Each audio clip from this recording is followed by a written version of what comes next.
Welcome back.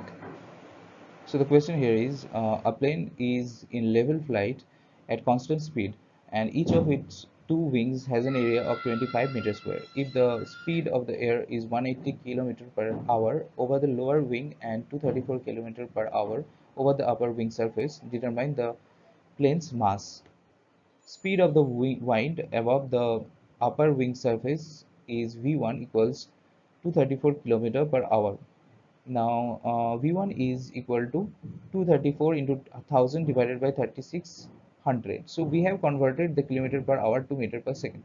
So which is coming out to be 65 meter per second. Now speed of the wind over the lower wing is given as 180 kilometer per hour. So with the help of this particular formula, we again convert it to meter per second. So which is coming out to be 50 meter per second. Let the pressure over the upper and lower wing be P1 and P2. Let the plane be flying at a height of h. Now the density of air is 1 kg per meter cube. So applying Bernoulli's principle at the 2 points over the upper and lower wing, we get P1 plus half rho V1 square plus rho GH equals P2 plus half rho V2 square plus rho GH.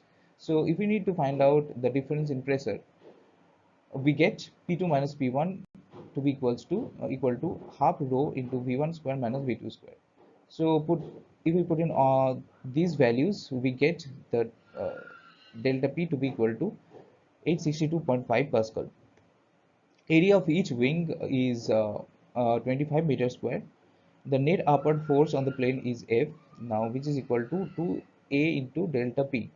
So 2 into 25 into 862.5, which is coming out to be 43,125 Newton.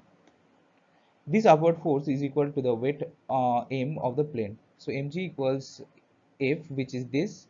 So from this particular thing, we can find out the value of m, which is equal to 4400.51 kg.